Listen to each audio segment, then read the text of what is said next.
Selamat pagi, selamat siang, dan selamat malam kepada seluruh rakyat Republik Indonesia.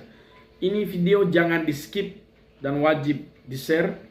Juga jangan lupa untuk berkomentar apa yang Anda dengarkan nanti di penjelasan video berikut. Teman-teman, ini adalah keterangan ex-Wakapolri Republik Indonesia Bapak Ogreseno, di mana bahwa beliau mengatakan bahwa otak dalang semua dari kasus peristiwa pembunuhan Vina ini adalah otak dari semuanya Aibtu Rudiana. Hingga Aibtu Rudiana ini besarnya pengaruhnya sehingga semua pejabat yang ada di Cirebon di sana tidak bisa berbuat apa-apa ataupun tidak bisa berkata apa-apa. Oleh karena itu teman-teman, ini videonya dulu kita akan simak baik-baik, dengarkan bagaimana keterangannya ketika Bapak Ogreseno ini berbicara di podcastnya si Uya Kuya. Mari kita tonton. Yang menurut cerita selama ini adalah direkayasa oleh Aibtu Rudiana sendiri atau Aibtu Rudiana sendiri. Jadi menurut Pak Ogreseno, Aibtu Rudiana ini memang yang merekayasa kasus ini? Seluruhnya adalah otaknya Aibtu Rudiana. Karena Otak apa nih? otak cerita semua ini. Rekayasa? Iya. Iya. Seperti misalnya Liga Akbar. Liga Akbar adalah sahabat dari putra Aibtu Rudiana waktu itu. Eki ya? Ya, Eki. Jadi dia hanya diajak ke Polres untuk meyakinkan apakah helm, jaket, dan sepeda motor milik korban, Ya. Eki. Padahal Rudiana ini kan orang tuanya, dia bisa buktikan. Dia harusnya tahu. Iya, kenapa mengajak si teman kawannya seperti itu? Iya. Di situ kan nggak masuk akal. Logikanya ya. Iya. Dua anak manusia yang meninggal di kota Cirebon yang kecil. Itu pimpinan di kota atau di kabupaten itu kan di situ ada bupati atau wali Teman-teman, kota, ini sebenarnya biasanya ada videonya dandim, durasinya 30 ada menit kapolres, di ada podcast kajari, Uya ada Kuya, ketua pengadilan. tapi saya sudah potong Kok dengan semuanya diem ini inti-inti ada apa? perkataan beliau saja. Gitu loh. Iya. Saya sebagai seorang purnawirawan Polri yang juga pernah bertugas sebagai Kapolres, harusnya pernah bercerita nih kalau rapat nih. Misalnya, Pak Kapolres, itu gimana yang pembunuhan dua anak manusia itu? Kenapa kok belum terungkap? Ada pertanyaan, kenapa ini semua diem? Iya, karena semua kompak diam ya. Iya, ini ada hubungan apa nih? Ya. Iya.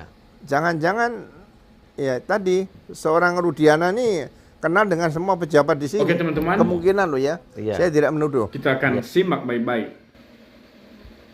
Teman-teman seluruhnya, tentu kalian telah mendengarkan videonya. Tentu kalian telah melihat dan menilai video tersebut. Apa yang telah disampaikan oleh beliau, bahwa otak dari semua itu ataupun rekayasa dari semua peristiwa ini sehingga terpidananya beberapa orang merupakan rekayasa dari Aibtu Rudiana. Telah disampaikan oleh beliau ini di podcastnya Uya Kuya, bahwa ditambahkan bahwa besarnya pengaruh Aibtu Rudiana ini sangat kuat menurut saya. Dan di mana bahwa orang-orang yang ada di Cirebon sana, pejabat-pejabat di sana, dimulai dari bupati, wali kota, kapolres, kapolda, dan sebagainya, tidak bisa berbuat apa-apa. Menurut beliau, biasanya semua pejabat tersebut akan melakukan suatu tindakan ataupun akan membicarakan hal-hal tersebut. Karena ini menyangkut hak asasi manusia, karena ini menyangkut telah terbunuhnya dua anak manusia. Harusnya para pejabat yang ada di Cirebon sana menceritakan hal tersebut. Namun ini tidak dilakukan cerita apa-apa terhadap kasus ini. Tentunya kasus ini akan membuat kita bertanya kepada orang-orang yang ada di Cirebon sana, terkhususnya pada pejabat. Kenapa kalian tidak bisa menceritakan? Kenapa kalian tidak dapat berteriak? Apakah memang kasus ini sengaja kalian membiarkan? Apakah memang kasus ini terjadinya pembiaran kepada Aibtu Rudiana? Aibtu Rudiana sampai saat ini belum dilakukan tindakan apapun ke dia. Bahkan dicopot pun tidak. Kemarin kita telah diprank oleh Komjen itu ataupun Kapolri. Di mana bahwa Komjen Purnawirawan yang menyampaikan kemarin bahwa Aibtu Rudiana telah dicopot. Dan ternyata itu bohong dan dia telah membohongi kita seluruh rakyat Indonesia. Di mana yang sebenarnya Aibtu Rudiana belum dicopot dan masih aktif berdasarkan apa yang telah disampaikan oleh Pitra Ramadhani, yang bahwa Aibtu Rudiana masih menjabat. Aibtu Rudiana masih aktif sebagai Kapolsek. Bahkan pada tanggal 17 Agustus kemarin, Aibtu Rudiana membacakan teks Pancasila katanya. Apa yang telah terjadi di negara ini kawan-kawan? Bagaimana besarnya pengaruh Aibtu Rudiana? Sampai saat ini Aibtu Rudiana masih berkelihara, masih aktif, masih menerima tunjangan, masih menerima gaji, masih bahagia dalam jabatannya. Tetapi apa yang telah disampaikan oleh Bapak Kapolri, yang dimana jika ekornya tidak dapat dipotong maka kepalanya lah yang saya akan potong. Namun realisasinya tidak sesuai dengan perkataan Bapak Kapolri. Apalagi yang telah disampaikan oleh Bapak Kapolri. Siapa yang mengkritik Polri, dialah menjadi mitra atau sahabat Polri ataupun sahabat Kapolri. Lalu apakah kita saat ini, kalau kita mengkritik, apakah kita dapat menjadi sahabat Kapolri? Tentunya tidak, karena itu realisasinya tidak akan sesuai, kawan-kawan. Oleh karena itu saya akan memberikan juga kritikan suatu kepada Bapak Kapolri. Ketika Bapak Kapolri hanya berkata, hanya dengan omong saja, lalu realisasinya tidak ada, lalu tindakannya tidak ada kepada Aibtu Rudiana, maka saya rasa Bapak Kapolri tong kosong juga nyaring bunyinya. Bapak Kapolri sendiri memberikan kami kesempatan untuk mengawal kasus ini, tetapi Bapak Kapolri sendiri tidak transparan terhadap kasus ini. Seharusnya Bapak Kapolri jika memang ataupun jika Bapak tidak berkenan untuk memecat Aibtu Rudiana, ada apa dan kenapa? Jika memang Bapak Kapolri sengaja membiarkan Aibtu Rudiana, sebaiknya Bapak Kapolri turun dari jabatannya, sebaiknya Bapak Kapolri diganti saja. Kami menilai ada suatu ketakutan kepada Bapak Kapolri terhadap Aibtu Rudiana.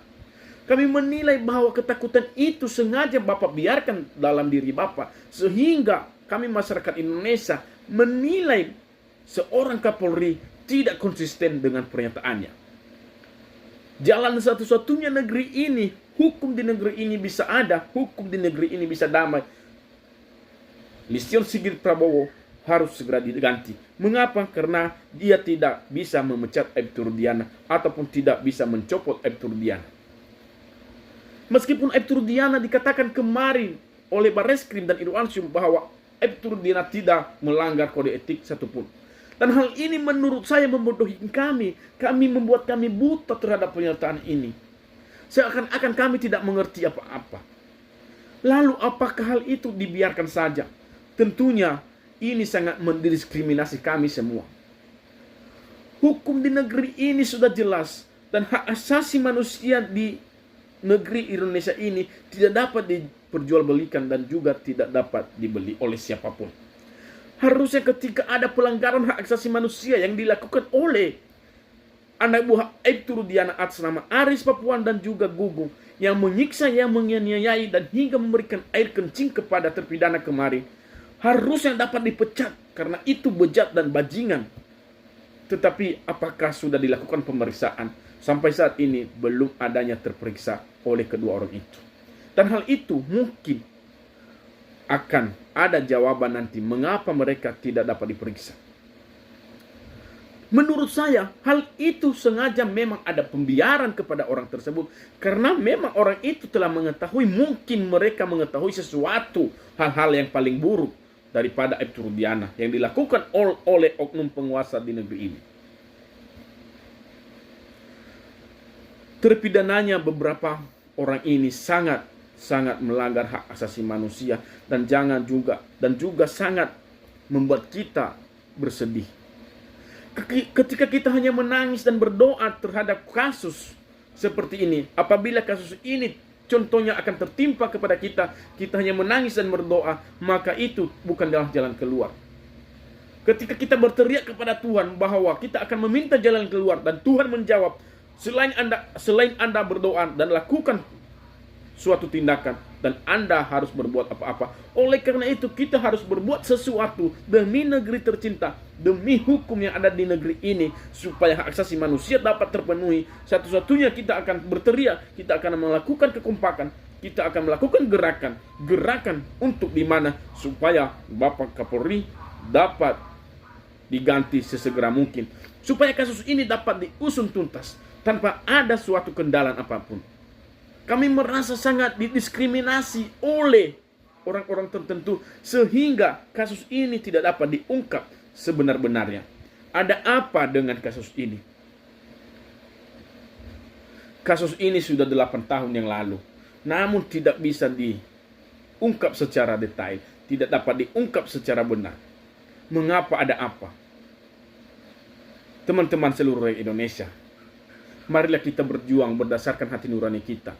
Meskipun sesuatu kejadian itu bukan merupakan kaitan dari kita, tetapi setidaknya kita sebagai rasa manusia, rasa solidaritas, kemerdekaan yang selalu kita junjung tinggi ini, meskipun kita berbeda-beda, tetapi keadilan hak asasi kita dapat memperjuangkan. Ketika kita menilai, ketika kita melihat saudara kita didiskriminasi dari hak asasinya, maka kita harus melakukan tindakan. Satu-satunya kita berteriak seperti ini, kawan-kawan.